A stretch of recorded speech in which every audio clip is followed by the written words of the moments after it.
Welcome to the Slop Temple. We pray this video helps. In this video, I will explain how to play Terraria multiplayer on Xbox One. To begin, ensure all players have an active Xbox Live Gold subscription. This is a fundamental requirement for online play. You will learn about hosting your own world and joining a friend's session. We will cover the simple steps to get you and your friends adventuring together in no time, exploring vast worlds and battling formidable foes. To host a game, first launch Terraria and navigate to the multiplayer menu. From there, select Host Game. You will then choose your preferred character and the world you wish to play in. Remember to adjust any world settings, such as difficulty or the maximum number of players.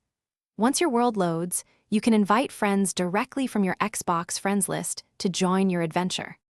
Joining a friend's Terraria world is straightforward. First, make sure your friend has already launched their hosted game. From the Terraria main menu, select the multiplayer option. Then, choose Join Game. You should see your friend's active session listed.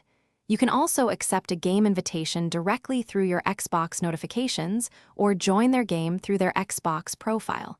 Get ready to explore together. For the best multiplayer experience, several key points are important. Every player must possess an active Xbox Live Gold membership to participate in online sessions. Additionally, ensure that all participants have the most recent Terraria game update installed to avoid compatibility issues. A stable and reliable internet connection is also crucial for smooth, lag-free gameplay. Finally, clear communication with your friends will enhance your cooperative adventures. Thanks for watching. Consider subscribing if we helped you.